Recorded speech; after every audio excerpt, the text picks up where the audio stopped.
happy. My name is Brandy Hofer. I really appreciate you being here. It is so special to me.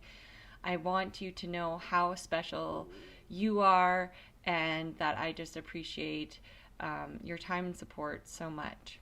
You're going to really enjoy this episode. It's all about self-love, self-care, and females really coming into themselves.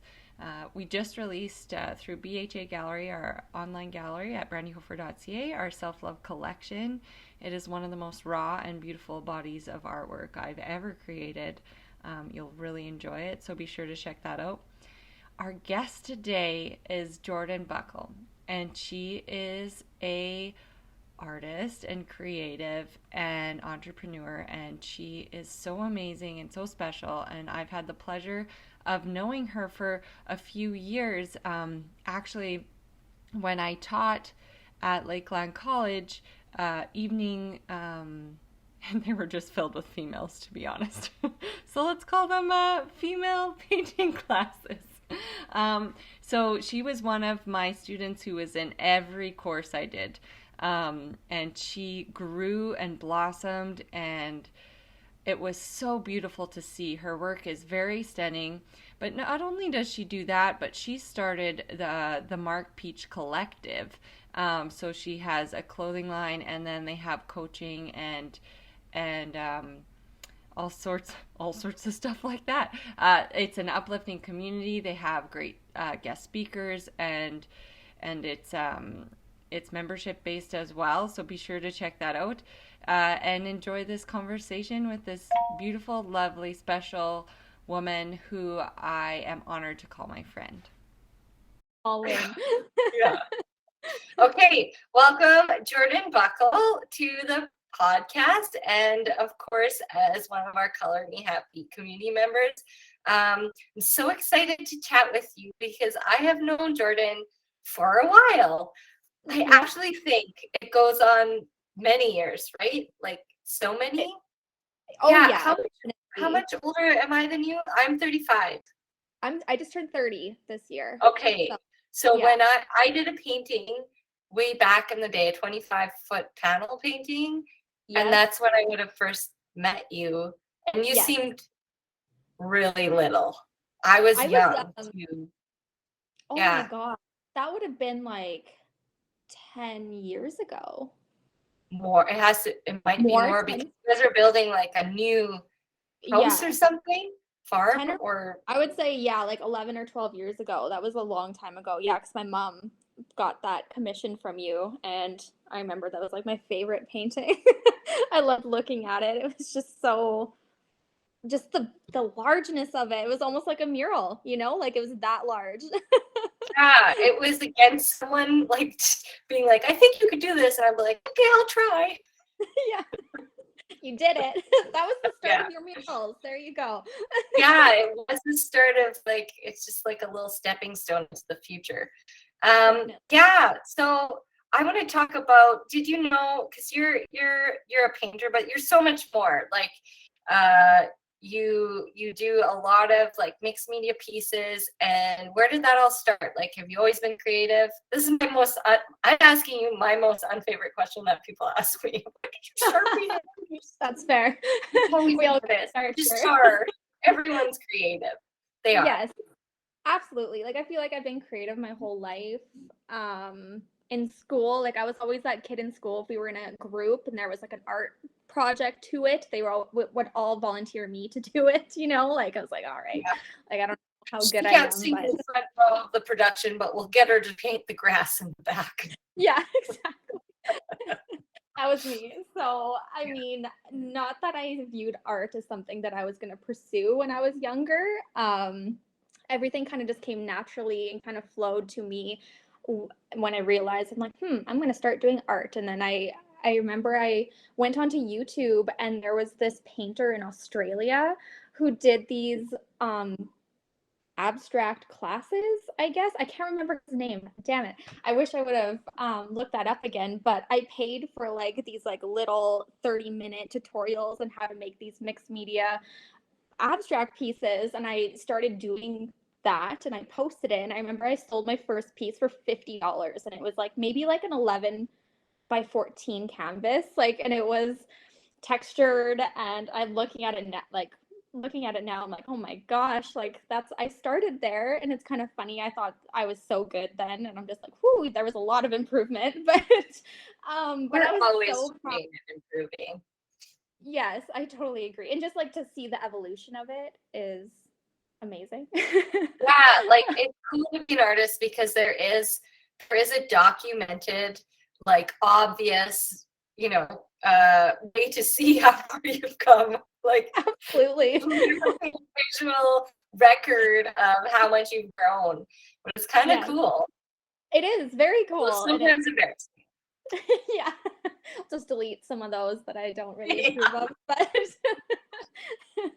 But yeah, when I sold that first piece, I was just like, this feels really good. Like, I really enjoy this. So I'm like, I'm going to keep doing it. And I really just focused on the large scale abstract pieces. So after I did a few of like those little paid YouTube video tutorials, I just decided to kind of like take it in my own direction and kind of just the way I was feeling about it. And I think I did my biggest piece was 15 feet, 3 canvases, 15 feet large abstract. And I thought that was absolutely insane. Yeah, like large abstract I think was like my favorite, but like I always wanted to do more, because I would always have these visions in my head with like portraits or figurative or like something a little bit more deep and meaningful and kind of like more representing my life, I guess, and what I'm going through. So I was always frustrated that I couldn't do anything that was in my head. I'm like, why isn't this working? I'm getting frustrated. So I took a little bit of time off,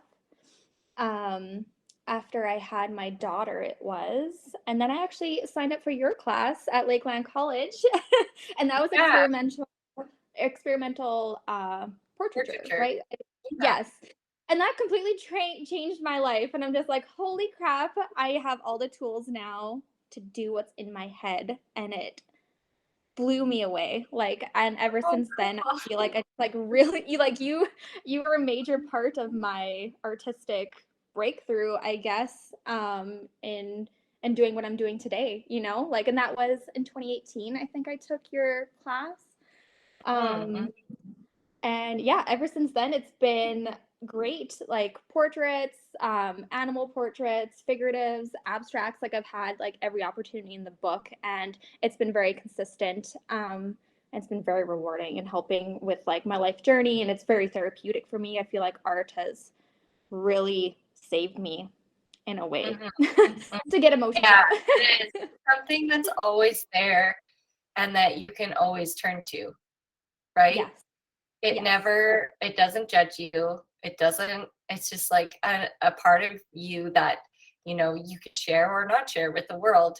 And it's a gift. And it should be nurtured. And I'm so glad it helped you.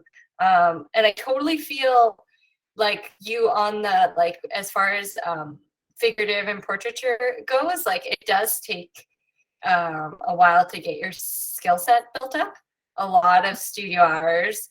But just for emerging artists out there, and I mean, it's different now too. Like you can go and you can take a class online or just literally Google your problem and it'll show up. But what really changed it for me was I did take a course too with Justin Ogilvy in I've been doing portraiture long before that, but I took that class and it was really great because he has such a talent for mediums, and he's a great teacher, and he's based out of Vancouver, I think.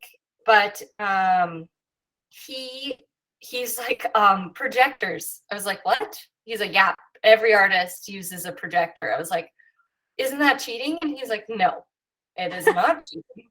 And you can get a cheap ass projector for like $100 from Amazon and pull some shit off. And it honestly is not cheating because all you get is this very vague outline. Yes. That's for you to fill in, but that doesn't make you like paint a whole eye out of oil paint, which took you hours and hours and days or months, and then you realize the eye is in the wrong fucking place and you have to begin again. Like it just gives you that sense of confidence to have more room to express yourself through color, mark making, composition, and other elements, and it just makes it that much more enjoyable, or simple gridding and stuff like that. Which I do I should make an online class. Yes. Those are I made a course. It takes a lot of work. But yeah, I obviously specialize in portraiture. I should probably make a portrait class. But yeah, it does take a lot of work to get to the point where you feel confident in saying, like, come to me and I can draw your face or your dog or something. Or memorial piece. Yes. Or when people are saying, can you draw my like your most common? Yes. Like, I get a lot of those and they're very special. I know, and then it's a lot of pressure. I'm like, whoo. Yeah, right? Don't fuck this up. Literally having to capture someone's essence. Exactly. And then it's like, oh, it's a Christmas gift, or it's this. And I'm like, whew, okay, yeah, I can do this. No pressure. I got this. Like, and I don't say no a lot. I don't know if I've actually ever said no, unless it like maybe didn't line up to a certain point. But yeah, no, I'm just like, yeah, I could do that, no problem. And then I'm stressing myself out, but then it turns out good in the end. And I'm like, hey, you need to calm down.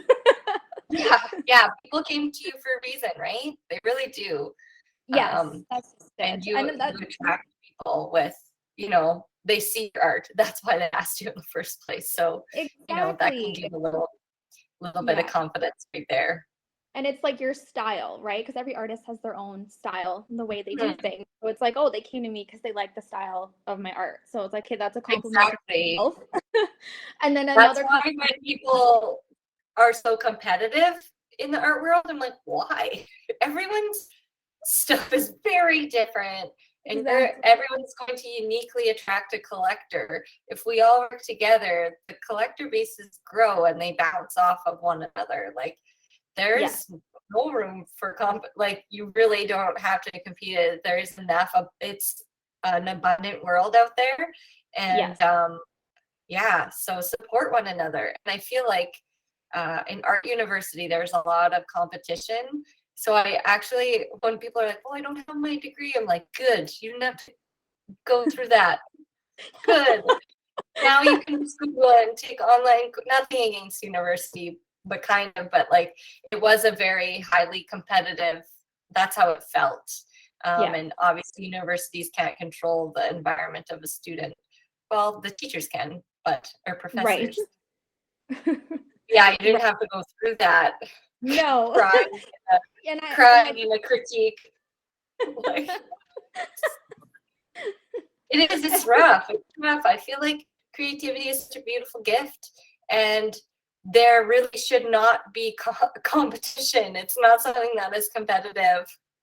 No. And I think that it goes to show in every industry, right? Because it's like, for the longest time, people will be like, oh, did you go to art school? I'm like, no. Like, I'm majority self-taught to a point, like, and I was like, but that doesn't make, I mean, education or not, I mean, like, we're all worthy in the same playing field, like, because it just depends on like how, like, the energy and the love and like the appreciation you put into your work will show through your posts or whatever, right? Like, your journey as a person and how you got to where you are. Exactly. Yes. Yeah. Yeah. So I think that's I think art can be subjective, and that is the thing. Like, however we got to where we were, it was meant for us, and that's part of your journey and your story. Yeah. Exactly. So you have, like, for your art, you have your website. So that's jordynbuckleart.com. And then you have Jordyn Buckle Art on Instagram as well. So we can see all the beautiful work you have there. What's your favorite thing to work on, or do you like kind of all sorts of projects? I like everything. Something that I've really just been doing lately is just like small paperwork. So like whether it's portraits or dog portraits or like abstracty, because I'm doing like a harvest collection right now, but I'm just doing it on paper. But I love the large scale canvas pieces. Like, I love going 8 feet or bigger, like, and I love the challenge of it to fill in the space and to make everything kind of flow. And since moving into my new place, I really don't have the space in my little studio to accommodate that. So I'm No. finding it that I've kind of like pushed it aside and just been focusing on the smaller things. But I need to do a little bit of rearranging and reconfiguring and kind of maybe utilize my kitchen. And I need to like take over my house a little bit more and start doing the larger stuff, because they're super messy though. So it's like, you know, you know, like canvas I'm drop gonna graph sheet my kitchen. I'll figure it out. Yes. Maybe in the summer you can paint outside. That's what I'm thinking. You know, There's a big have a project in mind. Yeah, so I'll make it work. I'll figure it out. Find a studio space for something. Yeah. We have a few vacant spaces in the community, I think. Oh, just a few. Yeah. Okay, and I know you do love working figuratively, and you love doing pieces and like empowering women. Yeah. Right? Is that safe to say? Okay. Yes, it is. 100%. Yeah. Yeah, which leads me to talk about your Marked Peach Collective. I want to hear about that from the beginning. Like, did it start with your artwork and then it grew into something even more, right? It did. Yeah. So last year, March of 2020, like when the whole pandemic hit, I was home. Well, actually, sorry, let's go a little bit further than that. I had a 9-to-5 job working in the financial industry for about 3 or 4 years. And in 2018, I went through probably the worst year of my life regarding like trauma and loss. So there was like a big pivotal moment in my life where I was questioning everything that life had to offer, because I didn't understand why someone was given so much hurt and loss within such a short period of time. And like losing like very important people in my life, and you know, like it was just kind of one thing after another. So I felt very lost in my self-identity after that happened. So I feel like 2019 was kind of a blur of me kind of trying to get through all of that. And obviously there was like depression and stress and weight gain and all of this stuff that I wasn't acknowledging my body or appreciating it for what am I trying to say? Wasn't appreciating the fact that my body was surviving so that I could survive and doing what it had to do to help me survive through all of this. So it was towards the end of 2019, I decided, I was like, screw this. I'm just going to quit my job and I'm going to start doing art, because after 2018, I started dabbling in my art a little bit more and I found it very therapeutic and it was really helping me get through a lot of things. So I quit my job in December of 2019, and January 2020, I was so excited. I'm like, this is my year. I'm diving into my art. I'm going full out. And I got a whole bunch of commissions right at the start of the year. So I was fully involved, and then the pandemic hit and it kind of like crashed everything again around me. Because it's like, what is happening now? Like I felt like I was just starting to maybe get back on my feet, and then everything kind of came back down. So I've always struggled with body image growing up, and I want to say maybe everybody does, but I was always on diets. I was always weighing myself, measuring myself, and if I didn't fit into a certain size pants, I wouldn't eat. You know, like there were so many factors of me thinking that I had to look a certain way in order for me to be beautiful, or in order for me to feel worthy and confident. We grew up with a lot of diet culture. Yeah. In our generation, I would have to say, and like an unrealistic body image was pressed on us really, really hard. Yes. You know, with like, take Jessica Simpson for example. Like she was so praised. Sorry, my nose is so itchy because we were all sick. Anyways, she was praised so hard when she had lost that weight, and that's when that one music video came out with her like at a very unrealistic weight, like especially for her body type. And that was our generation, like Paris Hilton, like thin of the thin of the thinnest. And the only way you can get that is if you don't eat. Yes. Like There's Exactly. really no working out to get like thin. Like if you work out, you get strong, right? Yes. Yeah. That body was not eating. That's the only No. thing you can do to get the body that was praised at that moment was to not eat. And for me, like I like to eat a lot. I love cooking and I love, I love good food. I don't know about you, like I don't like I'm very I have a predisposition to like I have to take care of my body because it affects my mental health. Yes. And I'm sure it does for everyone. I'm sure this is true for everyone. It's just how aware you are of it. I'm not a nice person unless I move my body every day and eat well. And that, helps me be stronger too. So yeah, we grew up in that crazy generation of terrible, unhealthy diet culture. And, Taylor Swift has talked about it. Like, hey guys, like you guys keep putting these images up of me and I wasn't happy. I wasn't like, that was a size 2 and what is she, like 5'10" or something? Like, she was walking around just skin and bones and people were praising her for it. And she's like, I didn't eat. I wasn't happy and I didn't eat.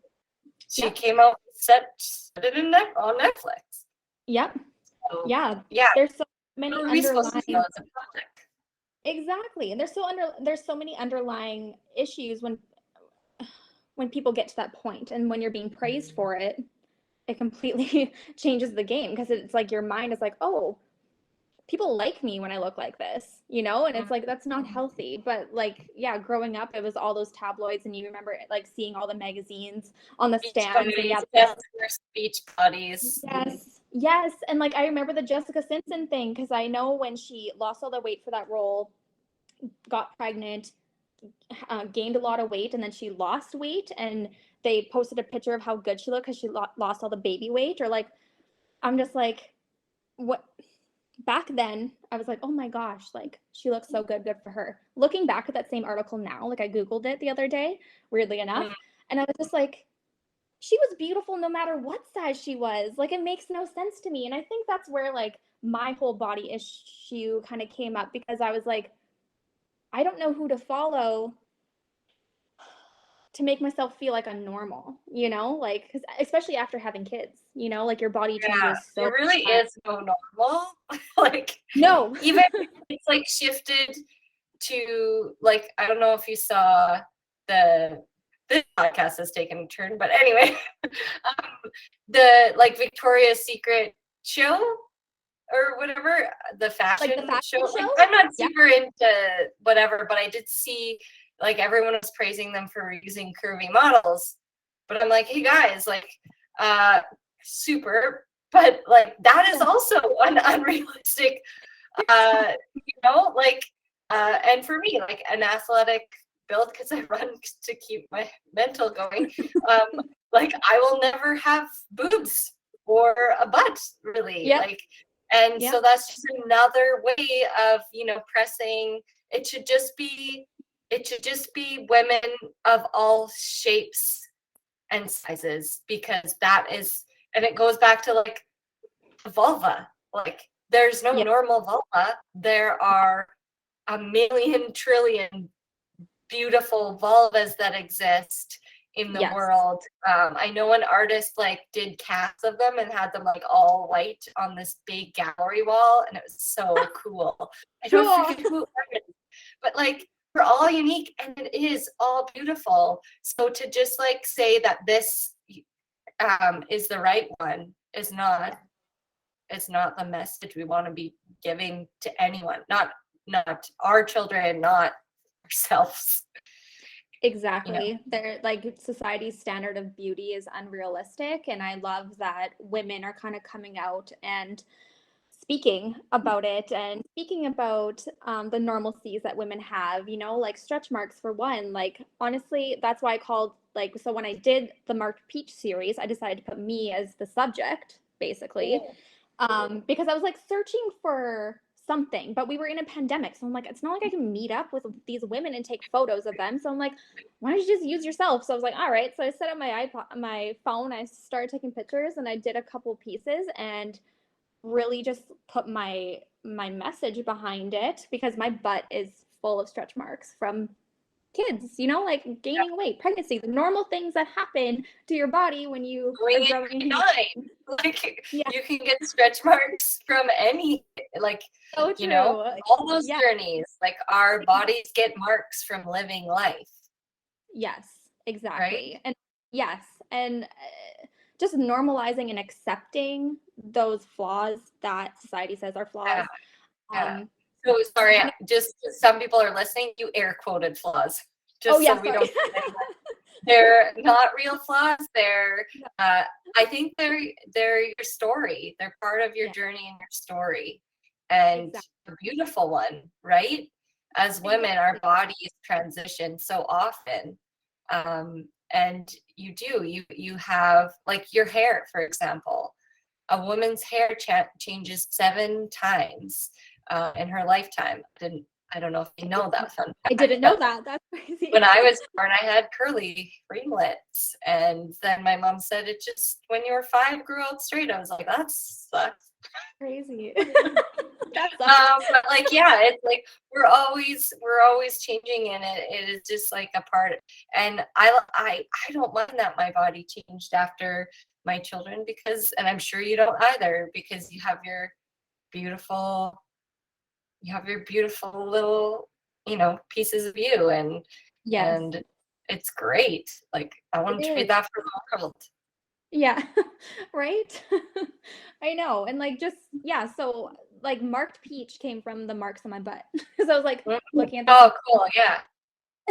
I was looking at this one piece that I did, and it was this, like, a side profile on my butt, and I put the stretch marks on it. I'm like, it's a marked peach. Like, it's an imperfect peach, like, I'm like, that's exactly what it is. So yeah, so I did a whole series based off myself, blew up. I actually ended up putting it on clothing to help spread the message more rather than through art. Well, I guess art is on the clothing, but yeah, so like for like about almost a year, I guess, from when I made the series in 2020 till now. My mom is actually a life coach or a personal development coach, and she started this whole journey of kind of like finding herself and like bringing herself like into a better mindset and just wanting to be successful and change her life. And she's like, Jordyn, I really want to change women's lives.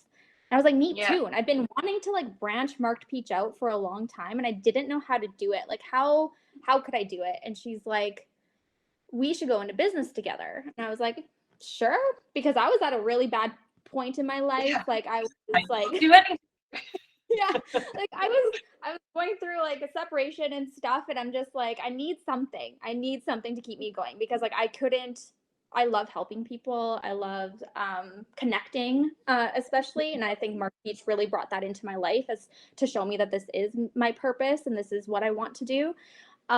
So I was like, why don't we make Marked Peach something? Like, why don't we team up and make Marked Peach something? And she's like, I like that. So then we came up with Marked Peach Collective. So what it turned into, so it was all about body positivity, but now we're transitioning it into still body positive, but also mindset, and how important it is to keep your mindset healthy in order to accept your body, and to keep it in a healthy state, because healthy looks different on every person.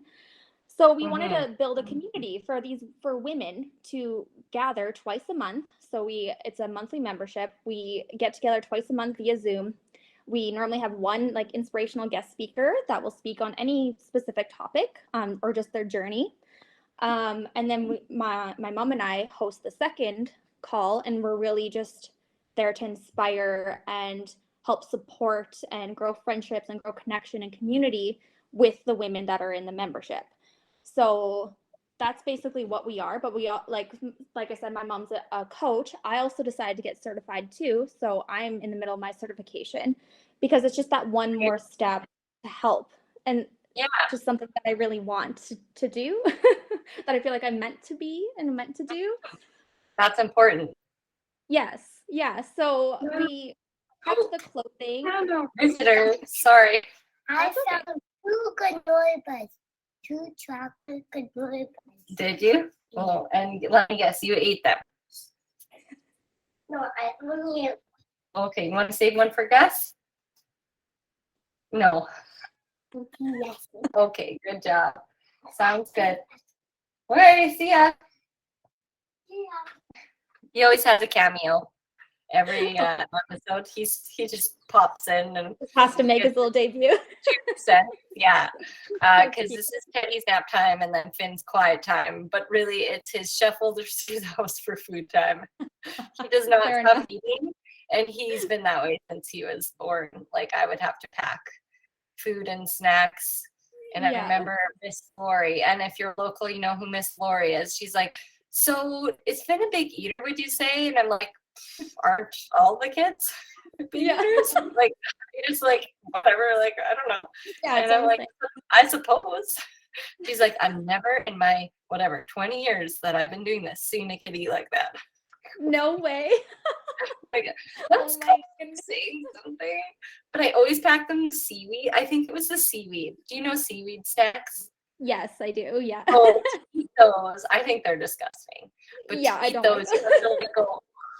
Like, I think just like I would pack them those seaweed snacks, and like the visual of him like inhaling them is very special, apparently, and memorable enough to bring it up to the parent. Okay. So back to your collective, but I also wanted to chat about your original collection, Mark Peach collection, because it was featured in Femme issue 2. Am I correct? Issue 3. Yeah. So it was featured. Femme is a Calgary-based, Calgary, Alberta, in Canada, for those international listeners. And it's this beautiful magazine featuring female creatives, and it looked beautiful. Congratulations. That's a big deal. That's a big deal, right? Yeah. I manifested. I was like, I'm going to be in this magazine. This is going to happen. And it did. So it was very surreal. The women who do it are amazing. Like, really. I agree. I love reading through it. It's beautiful. Yeah. Yeah. So that was nice to get a little bit more exposure on the series too. I think it was like a seed that started something, and then, we call, or I do, like those moments of impact in your life, and it kind of shifts everything into like kind of what you're meant to be. It was the peach pit to your life. Absolutely. There we go. I like that. Yeah, I really genuinely think that it might have been, and creativity can lead you down these, and you kind of have to just trust the journey and know that it'll take you somewhere where you were meant to be. I'm so proud that you are becoming a coach. That's really cool. And I think any sort of community for females where we can work together and lift one another up is just essential to moving forward in the world, especially for creatives, because unfortunately it's still vast. Women and females are still, or people who identify as a female, are vastly underrepresented in the world, so in business and art. So yes, I agree. At least we deserve it to be equal, and it's still like at 16%. So I think the more we work it is. The more we work together, the more we can change that, right? Absolutely. We're not asking for the world. We're not asking to take over. We're just asking for equality. Exactly. We all need that seat at the table. Like, move over. We're coming in. And why not, right? Why not? Fully capable individuals on all ends. So let's have it. Exactly. Okay, so do you want to talk about anything else? So we bring on guest speakers. How can people become a member of the Mark Peach Collective? So you can go to our website, markpeachcollective.com, and right there, become a member. You can sign up. And also, like, when you sign up, like, you can cancel at any time, because I know, like, sometimes finances kind of get in the way, all of that. But so it's $39.99 a month. With the calls though, like you also get like discounts on all of our clothing. I have the Mark Peach series on there. You get discount on that. But we also provide like monthly guided meditations and recipes. And like we have a private group where we can all communicate and just support, or if you just have to rant, Oh, you know, nice. like it's a safe, non-judgmental space that we just want everybody to feel included. And actually in November, so November, what's 17th, we have our guest speaker, Stormy King, who's going to be on, and she has a phenomenal journey, rags to riches type of story that she's going to be sharing. And we're actually giving the month away for free. So if anybody wanted to try it, just to see what it was like, see how the community vibes, that's what we want. We want to start attracting those women who maybe don't realize they need it until they try it, you know? Yeah, exactly. No, I know the value of having a coach or a mentor, because I had an what is Penny Lane called? She's called not a mentor or a coach, an art consultant.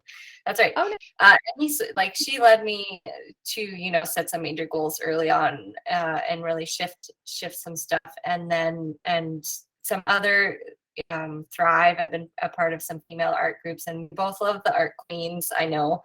Yes. And all kind of female stuff working together. And there's so much value in it. Like I can't even tell you, it changed my whole entire life.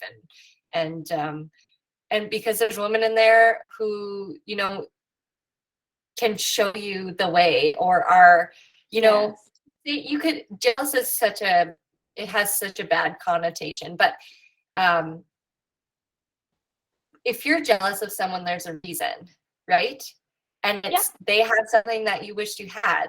So use it in a positive way and be like, they are showing me how I can get there. They are an example that it will work, right? Exactly. They're the example for me, and they have steps. And I'm sure if I messaged them or reached out, they would help me out. Yes. Jealousy doesn't have to be a bad thing. It can be really used positively. And when you have the community behind you, it's even more special. And they discussing things and chatting and reaching out gives you an idea maybe that you didn't have before. Yeah, so that support system is key, I think. And another thing you have that you kind of do for fun is your own podcast. Yeah. Yeah, I do it with my best friend Chelsea, because we live in a small little rural town of about 500 people.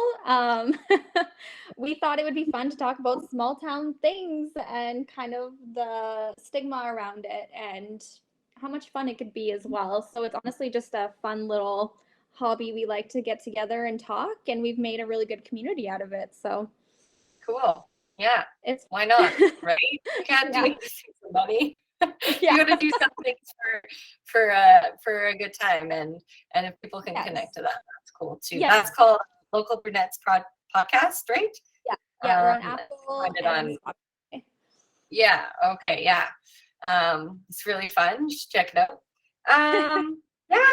No, that's so cool. I think so. You can find Jordyn at Marked Peach on Instagram, Collective on Instagram, or just Marked Peach on Instagram. Marked Peach Collective. Yeah. Okay. Yeah. And Jordyn Buckle Art on Instagram, and the Local Brunettes podcast. Yeah. So thank you for being here. It was such a nice chat, and so lovely to see you. You were not just in one of my classes. You were in all of them. Yeah, it was. I took it. It was so nice to see, because you really grew, like, and came into yourself. I was so happy that, and now that I know you're going through such a transitional time in your life, that it gave you confidence to lead you into something else. So follow your creative journeys, people. That's just it. All the experiences you go through in life are for a reason. You have to learn things about yourself that maybe you didn't want. Yeah. Oh, hold on. I lost you for a second. Oh, there we go. So I lost you. Do you want me to repeat it? Yeah, I do. I think I hear my baby too in my secret headphones here, so it's perfect timing. Okay. Say your one last sentence there. Um, I think we all go through life experiences to learn lessons, maybe that we didn't want to learn about ourselves, but then that directs us into where we're supposed to be in life. So just gotta take them with a grain of salt and, A you leap. know, A leap of keep faith pushing. almost. Yeah, Yeah. keep pushing. Right. Like, don't give up. Don't give up ever. You can And take a nothing day and is, sit in your sadness, but keep going. yeah, yeah. Okay, so this last question is going to be sponsored. I don't know if it's confirmed. It is confirmed by Red Bicycle Communications. It's our final question. And Okay. I just, we haven't decided what it's called yet. So I hope by the time this releases, we've figured that out. But everyone knows me, like I, change my mind. But I want it to be, the final question to be, describe your perfect day for me. It's like the Red Bicycle, like as supporting, they're really supportive of other females in our community. And I'm sure you've heard and know them. Yeah. Obviously your best friend works there. He works there, yeah. We do live in a small place. Yes. Yeah, so this final, like, I don't know, we'll call it live your dreams or something, but just describe your perfect day for me. My perfect day. Perfect day. Oh, honestly, it would be a slow morning, like not sleeping in, but like getting up at a decent time, like enjoying my coffee, honestly doing some art, being with my kids, and doing something that would make a memory. So like whether that would be like going for a walk or going for a quad ride or something, just like something to be in the moment and present and to appreciate what you have would be my perfect day. That's Because so sometimes beautiful. we need to slow down in life, so we forget to appreciate the small things. Yeah, and really, when you do close your eyes at night and try to like relive your day, like what were the parts that stood out for you? And it does always involve like your family or your children or, Yeah, those special moments where you got to connect. exactly. Yeah, Yeah, you can't get those back in that moment. So yeah. Perfect. Well, it was so nice to chat with you. It's been a little while. yes, I saw you at the night market rocking your stuff, and that yes. was good to see you at Home Hardware. So, yeah, thanks for being here. It's so nice to chat always. And Yeah. reach out to Jordyn, guys. Like, I think she's got an amazing community started and lovely artwork. So, yeah. Thank you. Thank you. Thank Okay. you so much for having me. This was amazing. What a beautiful conversation. Thank you so much, Jordyn. It was so special to have you on. I appreciate your time. And thank you all for listening. Again, you can check out our new self-love collection at brandyhofer.ca. And you can find Jordyn at Jordyn Buckle Art on Instagram. You can also find, because she is the founder of Marked Peach Collective, you can find them on Instagram at Marked Peach Collective. I know I have some of their stuff and it's super comfy cozy. And I just love it. And it's so cute. And also, I didn't say this before, but she also has a podcast and it's called Your Local Brunettes Podcast. Really fun. She runs that with, they host together, Chelsea Novlin, and it's a really fun podcast. Be sure to check it out. And anytime you guys feel free to reach out, I'm happy to hear from you. And I, of course, if I don't answer back, I just missed it. So send another message. You can email me at art@brandyhofer.ca, or you can reach out on Instagram at brandyhoferstudios. And you are also welcome to join our female based community where we uplift and support one another, and that is also called Color Me Happy on Facebook. So love you guys so much. I never can say goodbye. That's how much I love you. So bye.